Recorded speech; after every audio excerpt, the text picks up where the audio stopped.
Well, together we are going to go ahead and assemble our Bissell Little Green Machine.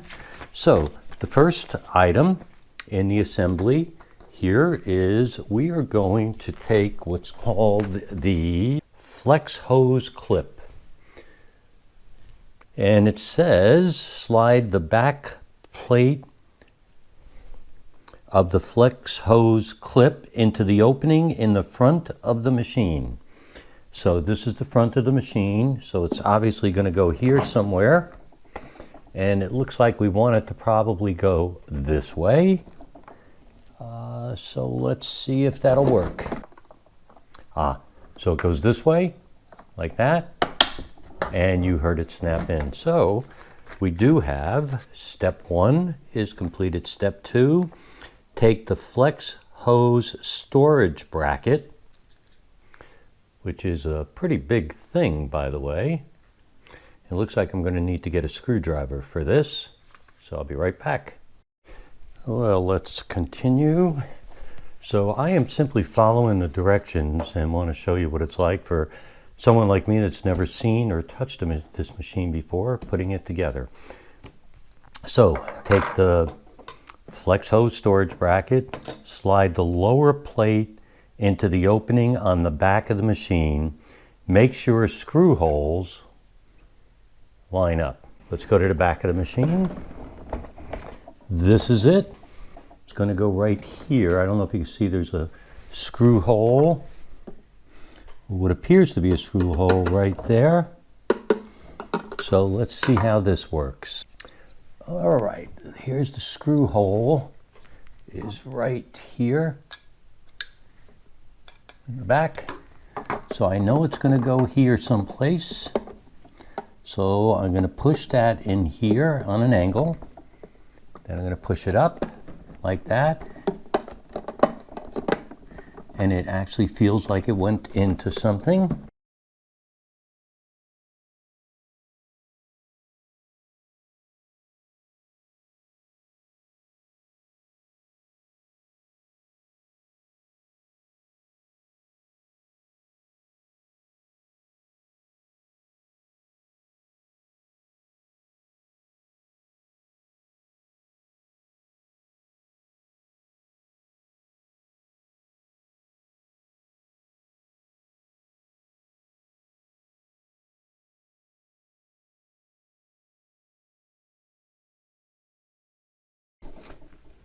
This is step 2 and 3. 3 was insert screw. 4, wrap the flex hose around the machine and place hose grip into bracket. Turn bracket latch clockwise to lock in place. So this must be it. And I don't know if you can hear that, but that must be what they're talking about. So let's give it a try.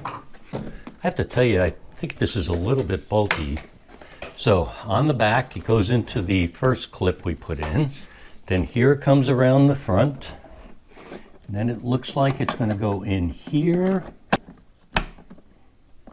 So that goes like that.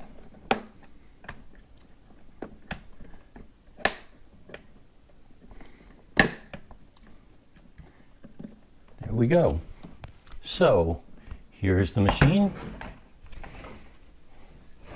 Here's the front of the machine. As you can see, that goes to that clip there.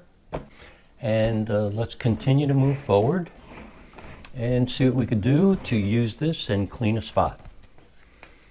So now it is assembled. Filling the clean water tank.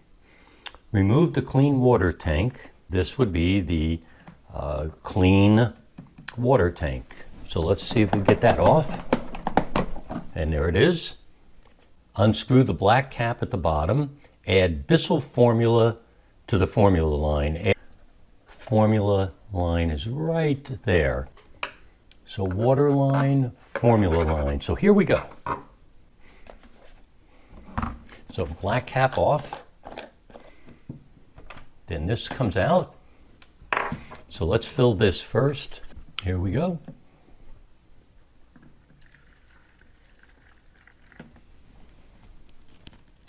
believe it or not, just a little bit of that formula did go to that line, so it's not as bad as I thought.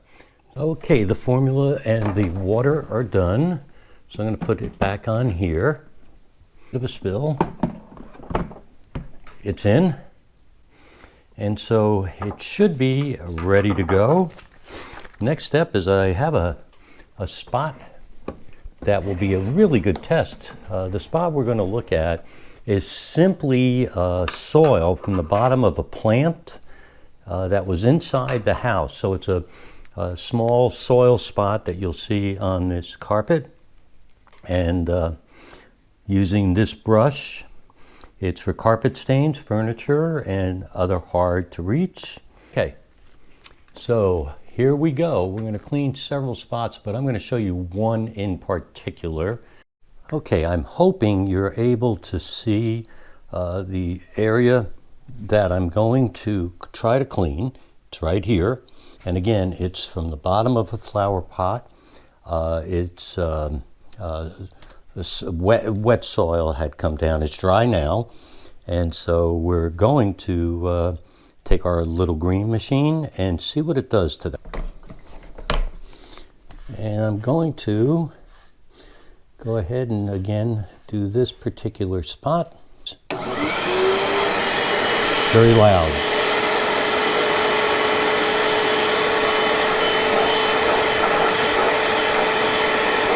I'm spraying by pulling the trigger as it had suggested I do.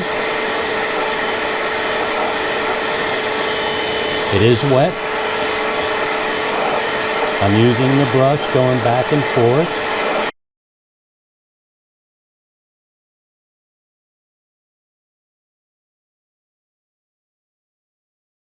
It looks like it is coming clean. So as you're doing this, you're pulling the trigger here to spray. I have a washcloth underneath it to try to protect the floor, though I do see sun is coming through.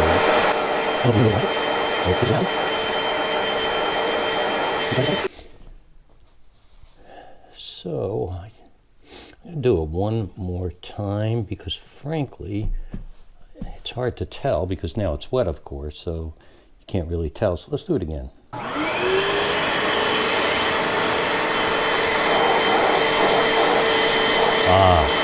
Much, much better.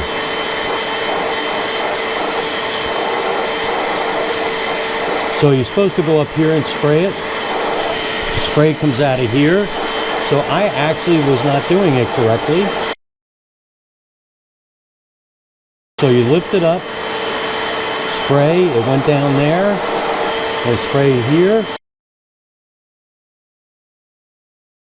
Hello everyone.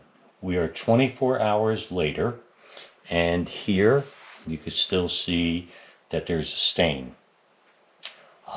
It is lighter, which means it is cleaner. So what I'm going to do is I'm going to do it a second time. One note, I wish the green machine had a light when you spray the trigger, and if it had a light that would show where you were spraying, I think that would also help. So anyway, we're going to do it again and we'll see what you think. All right, we're going to do day 2 now. And you can still see the dark area where the stain is. And underneath it here is nothing more than a dish rag to soak up any water from underneath because there's a wood floor there. So here we go.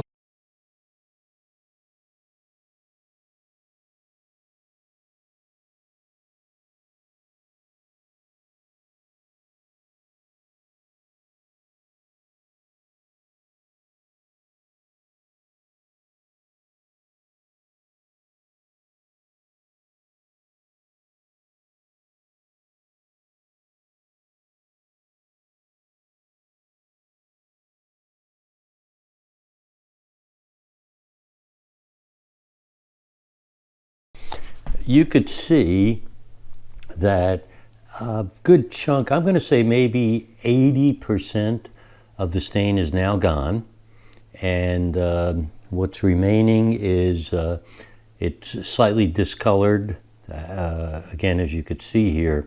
So I did this twice, the second time using a lot more of the liquid after shaking it and making sure it was mixed properly. So I would say that maybe the right answer would have been to use some sort of pre-treatment, and that could have done the job. It's clearly better. From a few feet away, it doesn't look bad at all, but it did not clean the entire thing. So you make your decision. I had 2 other spots in the basement on a Berber carpet. They were much smaller. They were just dark. Don't know what the actual stains were, and they both did come out. So this one is probably a bit unique. Overall, it was easy to use. I didn't have any problems at all. The assembly was very simple. I mentioned a few things. It's a little bit bulky. For small spots, it seems like it's very big. And I wish it had a light where the sprayer was, because I continually was unable to see where it was going and had to keep feeling.